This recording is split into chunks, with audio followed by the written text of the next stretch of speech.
Yo, what's going on, guys? And today we'll be talking about Kevin Porter Jr. And if you guys haven't been following along, Kevin Porter Jr., he was the last pick of the first round almost 4 years ago now at this point.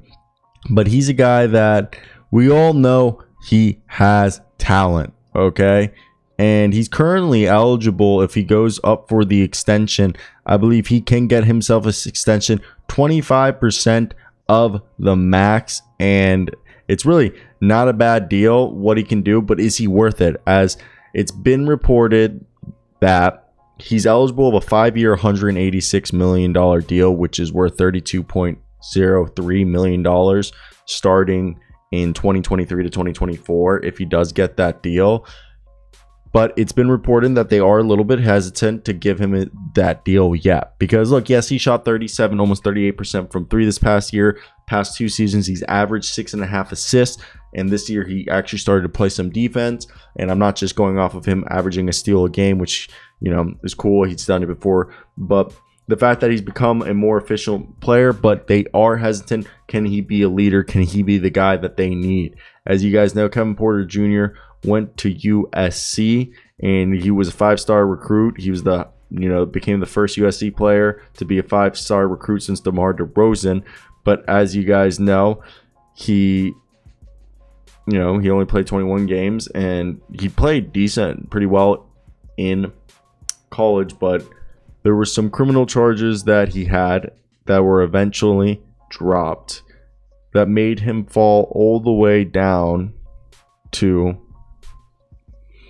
the final end of the first round. I don't know why I said that weird. But first off, I do want to say that I very much enjoy Kevin Porter Jr. and I think they got him for a steal. They sent a protected second-round pick. That's unheard of. Got themselves Kevin Porter Jr. I know his attitude and his maturity has always been in question, but I do believe that this is a guy that has the capability to be a two-way phenom. I mean, he's shown every year he's played, he's just gotten better and better. But I want to talk about something that blows my mind personally, that is under talked about. And it's if you look at the post All-Star versus pre All-Star. Post All-Star, he went to 19 points per game scorer. Before the All-Star break, he was a 14 points per game scorer. This man was just lighting the world up after the All-Star game. And you're like, oh, well, that was way less games. He played 39 games before the All-Star break, 22 afterwards. So I'm just saying. And he was balling out, and he was averaging, a steal a game.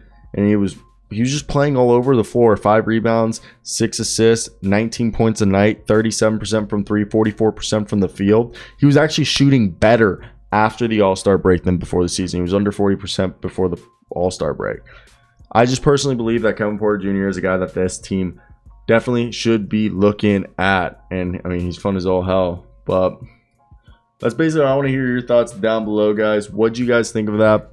Any changes you would make or things that you think need to be done? But besides that, go check out my NBA show. It's on Spotify, Google, wherever you get your podcasts. It's a good time.